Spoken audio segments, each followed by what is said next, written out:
What's going on, everybody? It's your boy Payne. Welcome back to another Final Fantasy VII Evercrisis video. Alright guys, real quick, I want to talk about two things, two big things as a matter of fact. One being cheating. Let's bring it up, okay? As we know, this game does not have an anti-cheat system that I'm aware of, which means if anybody uses an application to cheat, it doesn't detect it, right? So I'm not sure what they're doing about cheaters, but I want to bring this up because someone brought this to my attention that WeMod, which is a very popular application on the PC, which does modding for a lot of games, including some gacha games, believe it or not, has actually put out a Final Fantasy VII Evercrisis mod out there. Now, somebody sent me snippets. I'm going to show you guys real quick how this works. So bear with me here for a second. Let me see if I can find it. Hold on. And then also want to talk about the consequences behind this and why people should be very, very careful using this. So here, okay, there you guys go.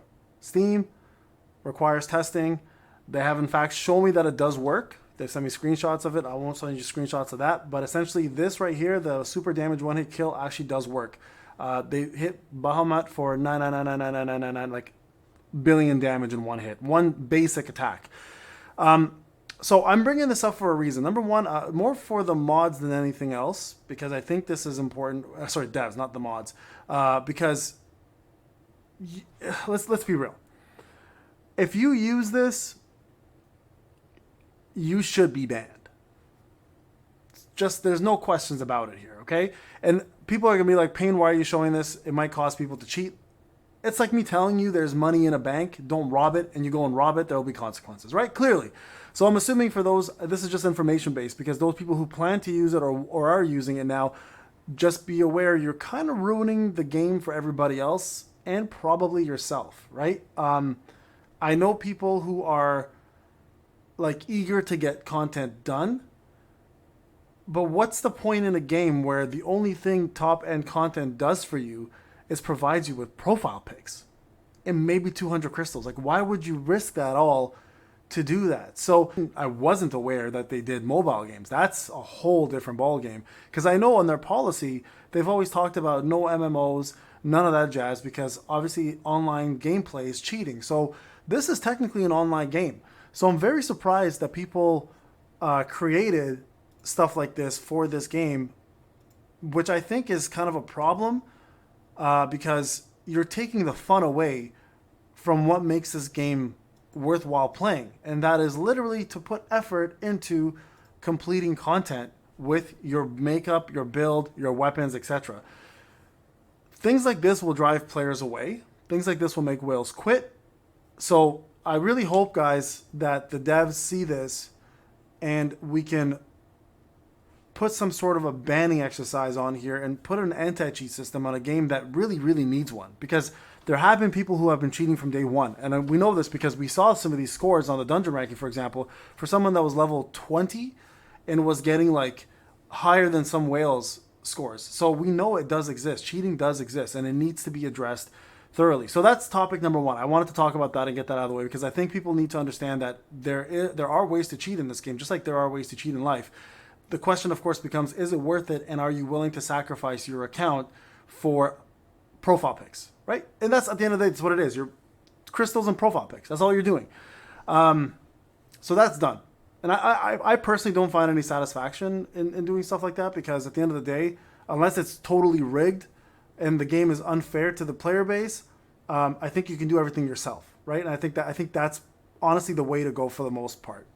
My take on this. I just want to show you guys it does exist. Somebody pointed out. Thank you for pointing it out, whoever it was. I forgot your name.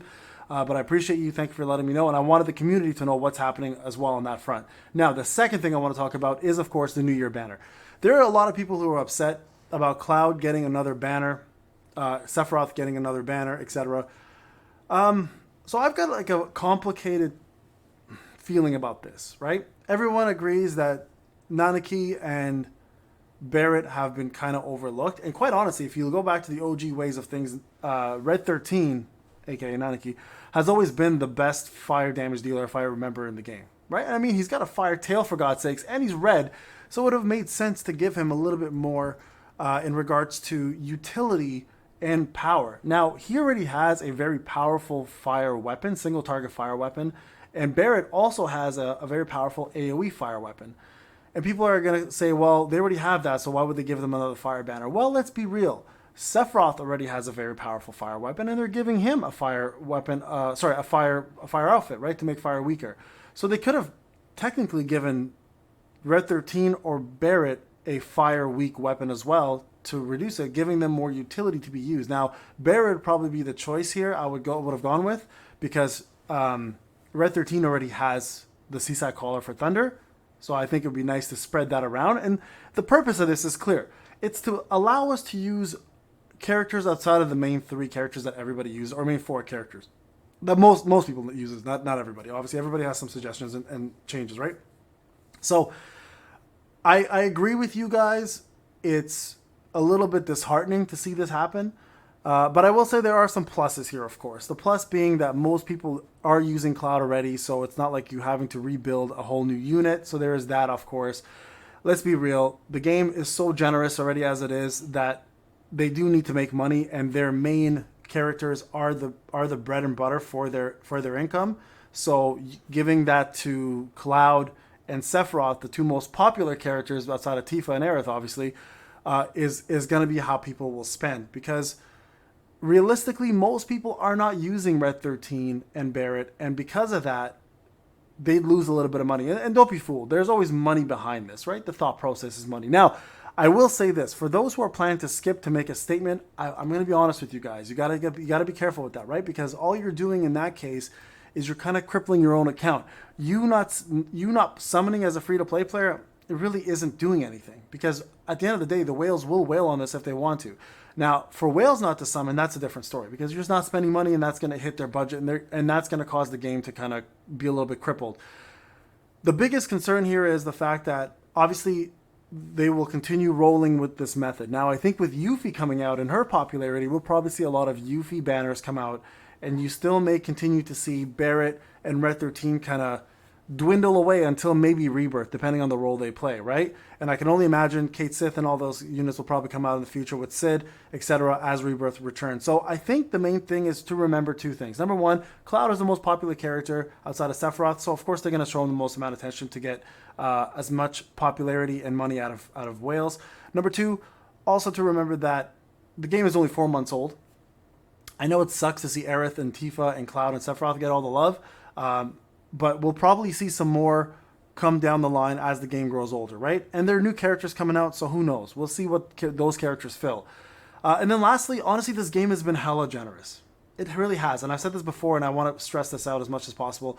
It is the most generous gacha I think I've ever played, and that's being completely truthful and honest with you guys.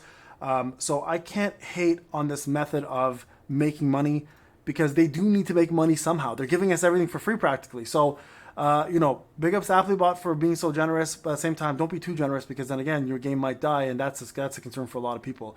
But continue what you're doing, but just do show some love to Red 13 and some of the other characters outside of the usual 3 or 4 characters that we're seeing on a constant basis. Anyways, guys, this is Payne. Hope you enjoyed the video. Remember, avoid cheating, goddammit. Don't get yourself in trouble.